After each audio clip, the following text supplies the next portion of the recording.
جہنم کا ایندھن یہی۔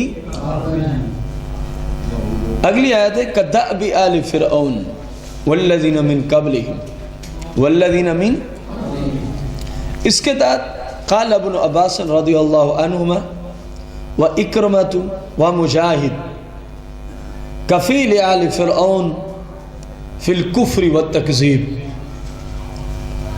بتایا یہ جا رہا ہے کہ یہ بھی اسی طرح عذاب سے نہیں چھٹ سکیں گے، نہیں بچ سکیں گے جس طرح کے فرعون اور فرعون کے عقیدے کے مطابق چلنے والے، فرعون کے عقیدے پر چلنے والے، جس طرح وہ کسی صورت عذاب سے نہیں بچ سکتے، جو بھی کافر ہے وہ اسی طرح کسی صورت عذاب سے کبھی بھی نہیں بچ سکے گا۔ وجہ بیان کر دی کہ انہوں نے ہماری آیات بینات کو جھٹلا دیا، تو ہم نے ان کے گناہوں کے سبب، ہم نے ان کے فَآخَذَهُمْ، پکڑا ان کو، اللہ نے بِذُنُوبِهِمْ، ان کے گناہوں کی وجہ سے، ان کے گناہوں کی، وَاللَّهُ شَدِيدُ الْعِقَابِ، اور اللہ سخت عذاب دینے والا ہے، اور اللہ کا عذاب سخت ہے، برداشت کے قابل نہیں ہے، برداشت کے قابل نہیں ہے۔ اگلی آیت ہے آیت نمبر 12، کُلِّ الَّذِينَ كَفَرُوا سَتُغْلَبُونَ وَتُحْشَرُونَ إِلَى جَهَنَّمَ وَبِئْسَ الْمِهَادُ وَبِئْسَ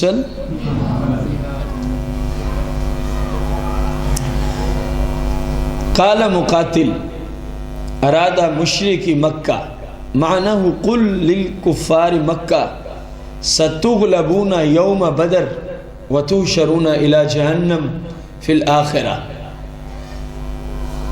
کیا مطلب ہے اس آیت میں کل الذین کفروا ستغلبون؟ محبوب آپ کافروں سے فرما دیں ان قریب تم ایک وقت آنے والا ہے مغلوب ہو جاؤ گے۔ کیا ہو جاؤ گے؟ اس سے مراد کون سے کافر ہیں اور وہ وقت کون سا ہے؟ مفسرین نظام نے فرمایا لکفار مکہ، مکہ کے کافر اس سے مراد ہے۔ سرکار علیہ السلام نے ان کو فرمایا ان قریب تم مغلوب ہو جاؤ گے۔ تم کیا ہو جاؤ گے؟ غور کرو، ابھی تک مغلوب ہوئے، مستقبل کی خبر دی جا رہی ہے۔ کون سی خبر ہے؟ فرمایا تم کچھ عرصہ بعد مغلوب ہو جاؤ گے، کچھ عرصہ بعد مغلوب ہو جاؤ گے۔ ایک کام ہوا نہیں ہے، مستقبل میں ہونا تھا، سرکار نے اس کی پہلے کیا تھا فرمائیے؟ جو کام ہونا ہو اور اس کی پہلے خبر دے دی جائے، یہی علم غیب نہیں ہے تو کیا ہے؟ کافروں کو فرمایا کہ ان قریب ایسا دن آنے والا ہے، اور وہ دن ہے کون سا؟ یوم بدر۔ بدر کے مقام پر ان سب کو مغلوب کیا گیا تھا، مشرکین مکہ کو کیا کیا گیا تھا؟ وَتُحْشَرُونَ إِلَىٰ جَهَنَّمَ، اور ان کو آپ یہ فرما دیں کہ پھر تمہیں آخرت میں جہنم کے اندر ڈالا جائے گا، وَبِئْسَ الْمِہَادُ، وہ بہت بری جگہ ہے، جہنم جو بچھونا ہے انتہائی برا ہے، سادہ لفظوں میں رہنے کے قابل نہیں ہے، لیکن گناہ گاروں کو رہنا پڑے گا، لیکن گناہ گاروں کو رہنا پڑے گا۔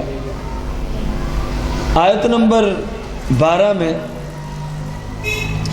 جنگ بدر کا کچھ نقشہ کھینچا گیا ہے، جنگ بدر کا کچھ قد کان لکم آیا، تمہارے لیے نشانی اور علامت ہے، فی فئتین، دو گروہوں کے اندر، دو گروہوں کے التقطا، جو لڑ پڑے، جو کیا ہو گئے؟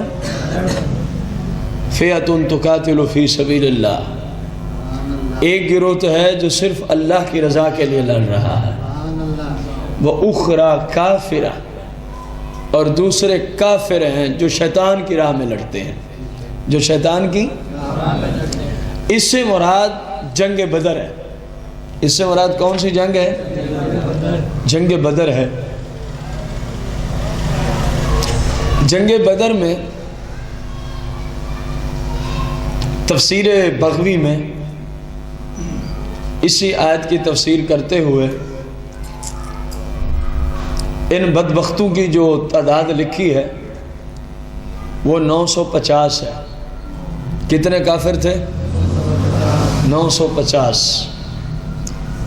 اور صحابہ کرام کی جو تعداد تھی وہ 313 تھی۔ وہ کتنی تھی؟ 313۔ اور غور کرو،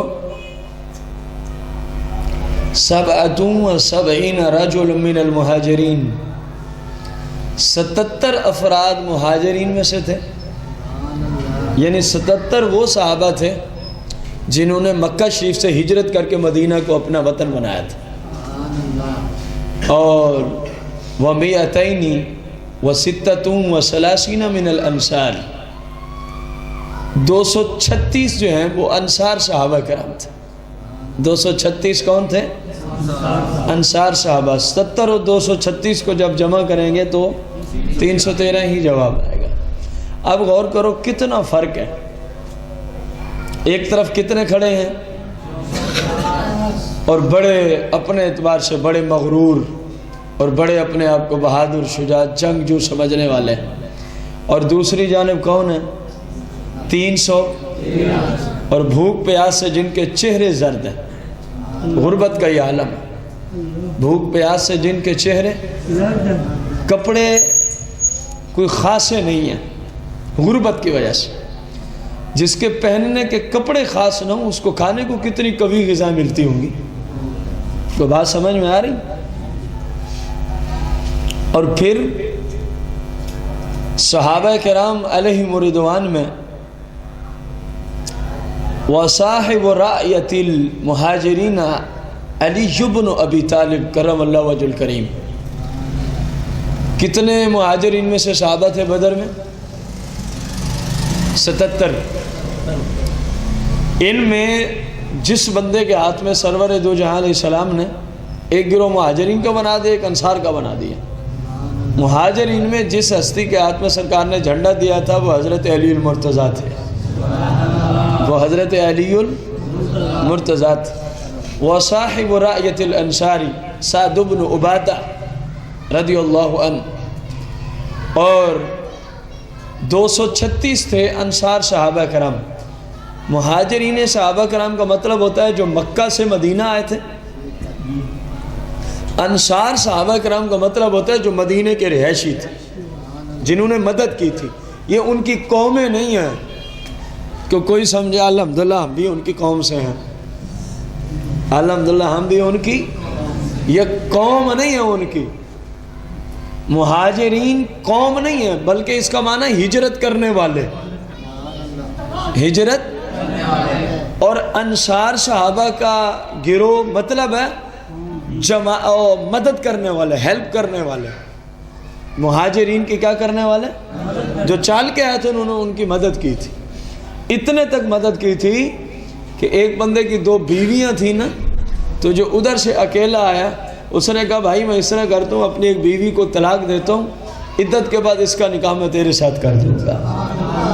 ایسی اخوت کی مثال جو نہ ہجرت مساق مدینہ، ہجرت مدینہ سے نہ پہلے کہیں ملے گی تاریخ میں، اور نہ قیامت تک بعد میں کبھی مل سکتی ہے، کیونکہ ایسے لوگ آ ہی نہیں سکتے تو مثال کیسے ملے گی؟ ایسے لوگ پیدا ہی نہیں ہو سکتے، سرکار کے صحابہ جیسے بعد میں کسی صورت پیدا ہی نہیں ہو سکتے۔ تو ادھر انصار صحابہ کرام میں جس کے ہاتھ میں جھنڈا تھا وہ حضرت سیدنا سعد بن عبادہ تھا۔ مہاجرین کے گروہ میں جس ہستی کے پاس جھنڈا تھا سیدنا علی المرتضیٰ تھا۔ انصار میں سے کس کے ہاتھ میں جھنڈا تھا؟ حضرت سعد بن عبادہ۔ اور جو مہاجرین 77 افراد تھے جنگ بدر میں، ان میں سے جھنڈا کس کے پاس تھا؟ حضرت علی المرتضیٰ کرم اللہ وجہ الکریم کے پاس۔ اور وَكَانَ فِيهِمْ 70 بَعِيرًا وَفَرَسًا، غور کرو ذرا، 313 کی تعداد ہے، 70 اونٹ ہیں اور 2 گھوڑے ہیں بس. سواریاں بھی دیکھو کتنے اونٹ ہیں؟ 70 اونٹ ہیں. وَكَانَ فِيهِمْ 70 بَعِيرًا، ان کے پاس 70 اونٹ تھے. وہ فرسان، اور 2 گھوڑے تھے. اور 2 کیا تھے؟ اکثر ان کے پیدل تھے. اور